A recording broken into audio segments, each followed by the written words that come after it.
Bonjour, cher peuple gabonais. Il est 7h56 ici à Blois-Chambord. Nous sommes le mercredi 3 décembre 2025. Je suis votre humble serviteur, le professeur Wilfried Choisy, au combat Kabitatou Lénine d'Andjogo depuis sa principauté de Blois-Chambord. Ce matin, je veux m'adresser très respectueusement à son Excellence, Monsieur le Président de la République, chef de l'État, chef du gouvernement, chef suprême des armées et président du Conseil supérieur de la magistrature. Excellence, Monsieur le Président de la République, veuillez me recevoir chez vous. Excellence, d'entrée, je vous dirais que je suis déçu. Et là, je suis vraiment déçu comme beaucoup de Gabonais. Excellence, plus rien ne va. J'ai comme l'impression que les démons de la corruption et plusieurs situations politiques ont eu raison de vous. La fermeté avec laquelle vous avez dirigé le Gabon pendant la transition a fait place au laxisme. Et les Gabonais se posent désormais plusieurs questions. Et la plus lancinante est celle de savoir où est-ce que nous allons, Monsieur le Président. Monsieur le Président, vous avez lancé la guerre contre la corruption qui gangrène le bon fonctionnement de nos institutions et de notre administration. Mais aujourd'hui, nous sommes devant une situation, autant pour moi, inédite. Depuis quelques jours, on parle avec insistance de détournement de plus de 10 milliards au sein du ministère du Tourisme, dont le responsable n'est autre que l'Ompongwe. Je dis bien l'Ompongwe, Pascal Sifo-Ongowe. Monsieur le Président, voyez-vous, aujourd'hui on jette l'altogovéenne Liliane Ngari à la vindicte populaire parce qu'elle serait du même village que vous. Et comme les altogovéens dans les différentes administrations où ils ont des petites fonctions sont toujours considérés comme étant des tops. Ce qui n'est pas vrai, Monsieur le Président. Monsieur Sifo Ogowe et sa communauté Mpongwe veulent se dérober en voulant tribaliser le problème, Monsieur le Président. Les faits sont têtus. J'en ai parlé depuis plusieurs mois. Mon frère et ami Jonas Moulenda en a parlé. Plusieurs autres activistes ont attiré votre attention sur ce qui se faisait là-bas au niveau du ministère du Tourisme. Monsieur le Président, à l'époque, je vous avais dit que ce ministre-là était coupable des abus sexuels sur des mineurs, Monsieur le Président. Et il avait pour complice votre beau-frère, un certain Dominique Mbina, de son nom de guerre Yad, un ex-agent de BGFI, et un aîné à nous, Christian Goussi.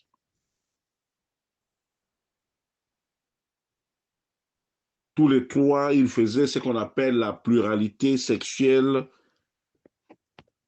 au lieu dit Cap Caravane, Monsieur le Président.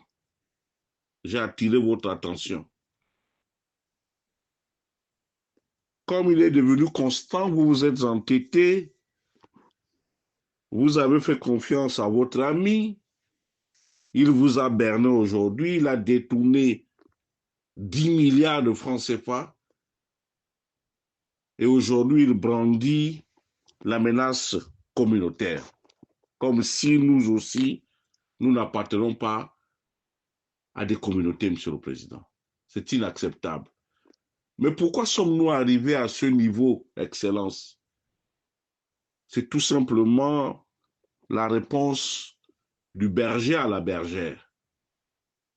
Lorsque vous avez pris le pouvoir le 30 août, vous avez placé au niveau du ministère, au niveau de la Direction générale du budget, autant pour moi, votre demi-frère Aurélien Mitsamingema, qui est devenu aujourd'hui un boulet au sein de la Ve République, parce qu'il s'est servi allègrement au budget. On a comme l'impression que c'est sous votre autorité, sous votre imprimature, qu'il pouvait se permettre de soutirer à son profit des sommes aussi colossales. Vous n'avez pas servi, Monsieur le Président, au nom de la famille, puisque la famille est au-dessus de l'État. Je ne sais pas où est-ce que vous avez appris cette conception de l'État ou de la République. Et depuis là, plus rien n'a été sérieux, Monsieur le Président. S'ajoute aujourd'hui le bras de fer qui vous oppose à votre oncle Dongoni, le très sulfureux Henri-Claude Oyima, qui peut se permettre de cumuler 12 fonctions alors que tout le monde sait qu'il n'a pas la capacité, mais vous laissez faire. Et le plus grave, c'est que vous l'avez porté à la tête de nos finances. Il est à la fois juge et parti, ce qui n'augure pas de lendemain meilleur, et il continue toujours à narguer. Vous avez fermé vos oreilles, vous avez fait fi de tout cela. Aujourd'hui, les Mpongouais peuvent se réunir et dire n'importe quoi sur une paisible citoyenne, fut-elle de Ngoni, sur le président de la République. Il y a eu aussi le procès de la honte. Le procès injuste, parce que ce procès-là nous a laissé tous un goût amer, Monsieur le Président. Pas parce que vous n'avez pas osé, mais parce que vous avez passé le temps à protéger certaines personnes, Monsieur le Président. À protéger certaines personnes, dont l'ancien directeur de la comptabilité et du Trésor. D'ailleurs, j'informe les uns les autres que on vient de me signaler que ce dernier était dans l'avion d'Air France hier soir. Il vient d'arriver à Paris. Mais nous allons nous organiser pour saisir les juridictions françaises pour que ce dernier soit mis aux arrêts parce qu'il fait partie de nos problèmes, Monsieur le Président, de nos difficultés. C'est le moment ici de demander à la diaspora, dans son ensemble, de se lever comme un seul homme et de pourchasser Franck-Yann Koubdje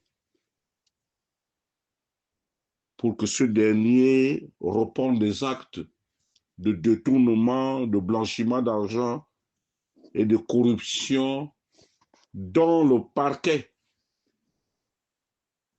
de la République ou le parquet général près de la cour d'appel judiciaire de Libreville n'ose pas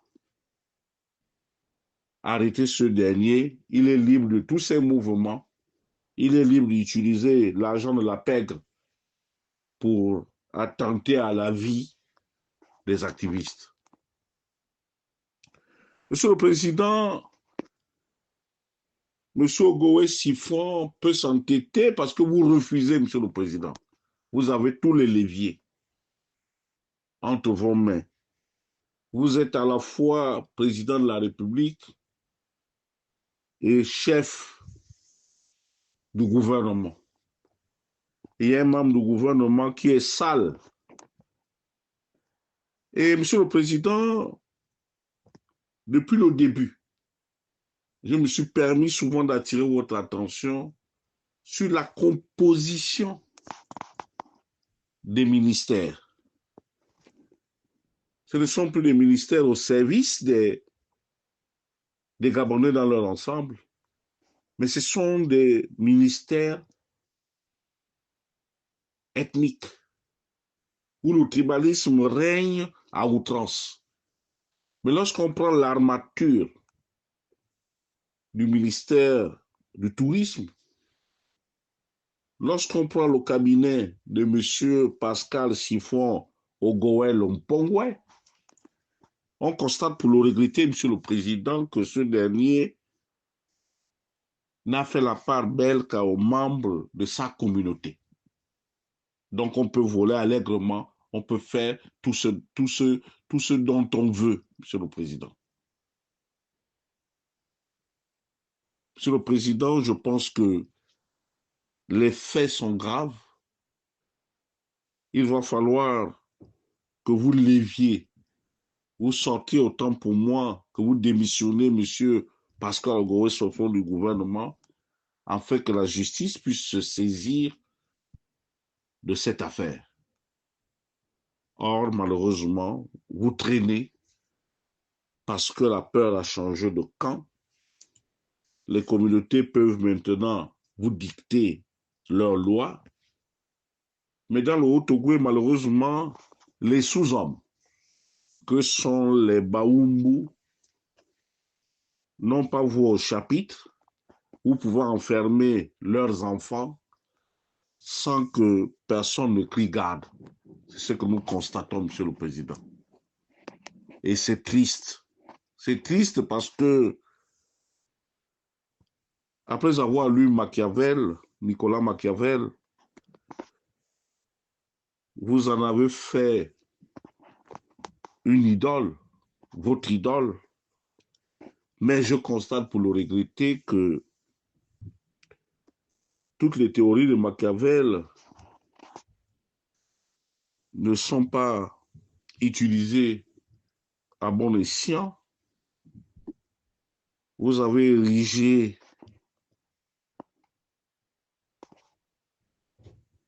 notre pays en une véritable foire où n'ont droit au chapitre que ceux qui sont proches de vous, n'ont droit au chapitre que vos amis de l'ancien régime. Ils n'ont pas le droit de connaître la prison. Mais c'est triste, Monsieur le Président. Quant à la communauté Mpongwe, je dirais que longtemps, nous avons pensé que vous étiez des hommes intègres. Longtemps, nous avons pensé que, en ayant rencontré les premiers, les Blancs, vous vous êtes toujours comportés comme étant des personnes civilisées. Mais je suis d'autant surpris que vous menez une cabale inexpliquée et sans fondement vis-à-vis de Mme Liliane Ngari, dont le tort est d'être de Ngoni et d'être dans ce ministère où l'un des vôtres s'est fourvoyé en pillant littéralement les fonds de ce ministère. Vous n'avez même pas cherché à comprendre. j'ai vu passer sur les réseaux sociaux des